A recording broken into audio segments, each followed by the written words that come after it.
అందరికీ నమస్కారం. నేను మీ సుజాత. ఉదయమైనా సాయంత్రమైనా ఏదైనా టిఫిన్ తయారు చేయాలి అనుకుంటే కనుక ఇలా చపాతీతో పాటుగా బంగాళదుంప వేపుడు చేసి చూడండి. టేస్ట్ అయితే అదిరిపోతుంది. ముందుగా చపాతీ తయారు చేసుకోవడానికి నేను ఒక పావు కేజీ గోధుమ పిండి తీసుకున్నాను.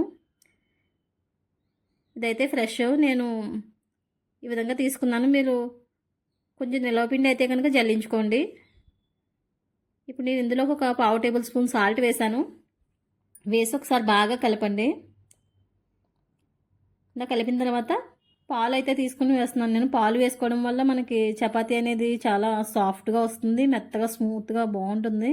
టేస్ట్ కూడా చాలా బాగుంటుంది. పిల్లలకి పెట్టడానికి అయితే ఇలా పాలు వేసి చేస్తే వాళ్ళు బాగుంటారు. ఇప్పుడు నేనైతే ఇందులో ఒక 100 ml అయితే పాలు పట్టాయి నాకు. చిక్కటి పాలు వేసాను నేను.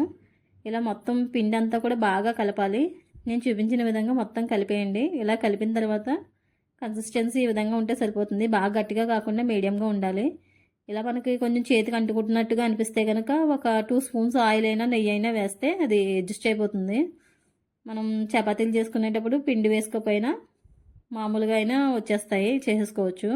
అంటుకోకుండా బాగా చపాతీలు అనేవి తయారు చేసుకోవచ్చు. ఇలా తయారు చేసిన తర్వాత ఈ పిండి అంతా కూడా సరే ఎంత బాగా కలిపానో నేను. ఒక 10 నిమిషాలైనా కలపాలి మ్యాక్సిమం. మనం ఎప్పుడైనా సరే చపాతీలు చేసుకునే ముందు ఒక అరగంట ముందు పిండి కలిపేసుకుని పక్కన ఉంచుకుంటే కనుక చపాతీలు అనేవి చాలా సాఫ్ట్గా వస్తాయి.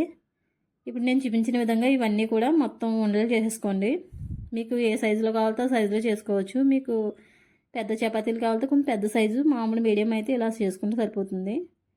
నేనైతే కొంచెం చిన్న సైజే చేస్తున్నాను.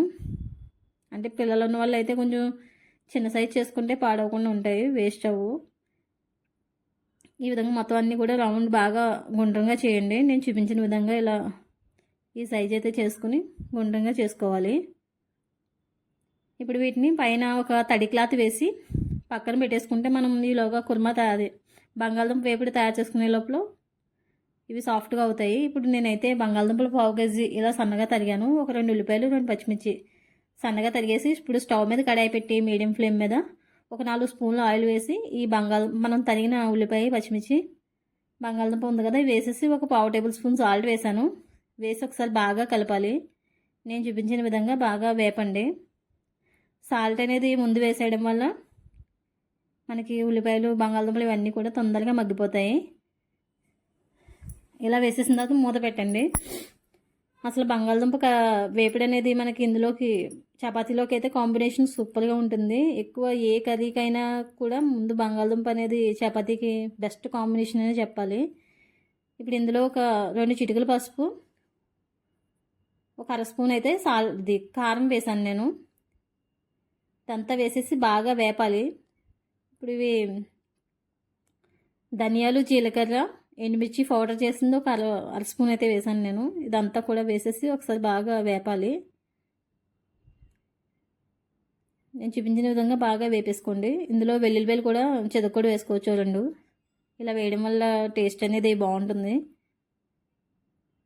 మనం ఇది ప్రిపేర్ అయిపోయింది కదా, ఇది పక్కన ఉంచేసుకోవాలి బాగా మగ్గిన తర్వాత. ఇప్పుడు చపాతీలు ఆల్రెడీ ఉండలు చేసుకున్నాం కదా, ఈ ఉండలతో మనం చపాతీలు అనేవి ఇలా రౌండ్గా చేసుకోండి. రౌండ్ అనే కాదు, మామూలుగా మనకి పొరల కింద రావాలంటే కనుక చపాతీని ఇలా ఫస్ట్ ఇలా రౌండ్గా చేసుకుని మడత పెట్టి నేను చూపించిన విధంగా చేసుకుంటే మీకు షేప్ అనేది ఇలా ట్రయాంగిల్లో వస్తుంది, కానీ పొరల కింద వస్తుంది చపాతీ. టేస్ట్ కూడా చాలా బాగుంటుంది. మాకైతే చిన్నప్పుడు మా అమ్మగారు ఇలాగే చేసేవారు. ఇలా మొత్తం చపాతీలన్నీ కూడా మీరు చేసేసుకుని ఒక ప్లేట్లో వేసుకోండి. మనకి ఎప్పుడైనా ఇంట్లో చపాతీ పిండి లేకపోతే మనం కొంచెం ఆయిల్ వేసి కూడా చపాతీలు చేసేసుకోవచ్చు, ఈజీగా వచ్చేస్తాయి. ఇప్పుడు మనం స్టవ్ మీద పాన్ పెట్టి ఇలాగా ఒక్కొక్క చపాతీ ముందు బాగా వేడైన తర్వాత అప్పుడు చపాతీ వేసిన తర్వాత అప్పుడు ఆయిల్ వేయాలి. ముందే ఆయిల్ వేయకూడదు. ఇలా మీకు ఆయిల్ ఇంట్రెస్ట్ లేని వాళ్ళు స్కిప్ చేసి మామూలుగా ఉత్తి చపాతీలు కాల్చేసుకోవచ్చు. ఇప్పుడు మంట అనేది కొంచెం పెద్దది ఉండాలి.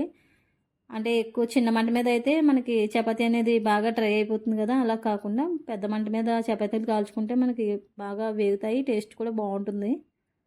ఇలా నేను చూపించిన విధంగా మీరు ప్రతి చపాతీని కూడా బాగా కాల్చండి. ఫస్ట్ చపాతీ ఇలా వేసేసి ఒక 2 మినిట్స్ ఆగిన తర్వాత అది ఒక పక్కన వేగుతుంది కదా, అప్పుడు కొంచెం ఆయిల్ వేయాలి.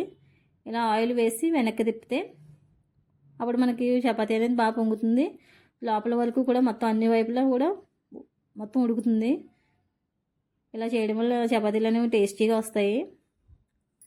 ఇలా నేను చూపించిన విధంగా చపాతీలు చేసుకుని మొత్తం ఒక్కొక్కటిగా అన్నీ కాల్చేసుకోండి. అన్నీ కాల్చేసుకుని ఒక హాట్ బాక్స్లో కానీ ఏదో ఒక మనం అప్పటికప్పుడు చపాతీలు తినేటప్పుడు అప్పటికప్పుడు కాల్చుకుంటే మనకి బాగా స్మూత్గా టేస్టీగా అనిపిస్తాయి. చల్లారిపోయిన దానికన్నా కూడా వేడివేడిగా ఉంటే టేస్ట్ బాగుంటుంది. పిల్లలకైతే నెయ్యి వేసి కాల్చండి, వాళ్ళు ఎంతో ఇష్టంగా తింటారు. పైగా వాళ్ళకి పిల్లలు నెయ్యి తిన్నా ఏం అవ్వదు కాబట్టి హెల్తీ. సరే ఇలా మొత్తం అన్ని చపాతీలు కూడా కాల్చేసుకోండి. మెత్తగా వచ్చే చూడండి ఎంత సాఫ్ట్గా ఉన్నాయంటే ఇలా ఫోల్డ్ అయిపోతుంది. టేస్ట్ కూడా అలా కమ్మగా రుచిగా చాలా బాగున్నాయి.